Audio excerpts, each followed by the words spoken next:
Bonjour, bienvenue sur l'Argus.fr. On découvre aujourd'hui une nouveauté majeure de 2016, la deuxième génération du Peugeot 3008. C'est parti, suivez-moi. Levons le voile sur le nouveau SUV Peugeot. La première chose qui frappe sur ce nouveau Peugeot 3008, c'est son style viril. C'est un vrai SUV. On a un capot plat, une calandre quasi verticale et puis un bouclier très dessiné, calandre en V, des lignes très marquées, ici, et des détails design très intéressants avec une continuité du phare et ici une baguette chromée qui va jusqu'au niveau du pare-brise.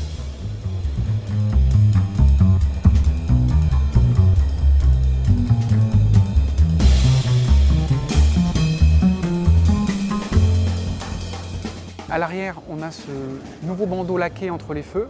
C'est la nouvelle signature de la partie arrière de toutes les nouvelles Peugeot. Ça peut évoquer de manière un peu lointaine le bandeau strié qu'il y avait sur les 205, les 405 et les 309.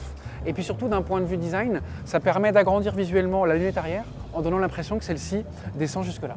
Donc Peugeot cultive à la fois l'art de la nostalgie et aussi du trompe-l'œil. C'est du bel ouvrage. Mais au-delà du style, la nouveauté de ce Peugeot 3008, c'est ce coffre en une seule partie.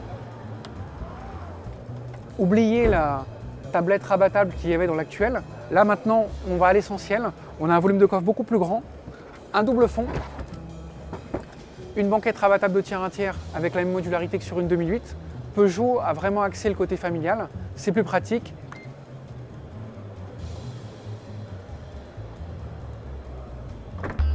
À bord de ce nouveau Peugeot 3008, l'ambiance est résolument high-tech, quasi premium avec une finition nickel, et puis surtout l'accent a été mis sur la technologie avec ici un écran tactile de 8 pouces et devant le conducteur, c'est livré de série, c'est une dalle 100% numérique de 12,3 pouces, c'est ce qu'on retrouve notamment chez Audi et chez Volkswagen, les Virtual Cockpit.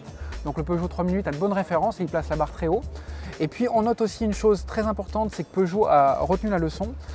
On a des touches d'accès direct à chacune des fonctions, je pense particulièrement à la climatisation, à laquelle on accède en appuyant ici. Après, on peaufine les réglages via l'écran tactile, mais c'est très important pour la sécurité d'avoir un accès aux fonctions principales du véhicule. Donc c'est un très bon point et ce nouveau Peugeot 3008 a de sérieux atouts pour aller dans le peloton de tête du segment. On a plus de place à l'arrière du nouveau Peugeot 3008 parce que le véhicule est plus long de 8 cm, il y a plus d'espace au niveau de l'empattement, donc ça permet d'un usage davantage familial. Mais l'inconvénient, c'est que le toit en verre de la première génération est plus étroit, plus court, parce qu'en fait, il doit s'ouvrir. Et puis en même temps, on a aussi une surface vitrée qui est quand même plus étroite. Ça, c'est le revers de la médaille, la rançon du style. Donc on ne peut pas tout avoir. Plus SUV, plus viril, plus familial, plus grand et plus high-tech. Le nouveau Peugeot 3008 qui sera commercialisé au mois d'octobre laisse encore deux interrogations.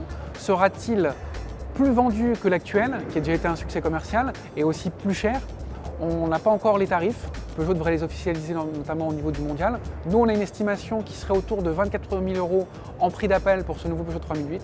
On verra au mondial. À bientôt pour l'Argus.fr.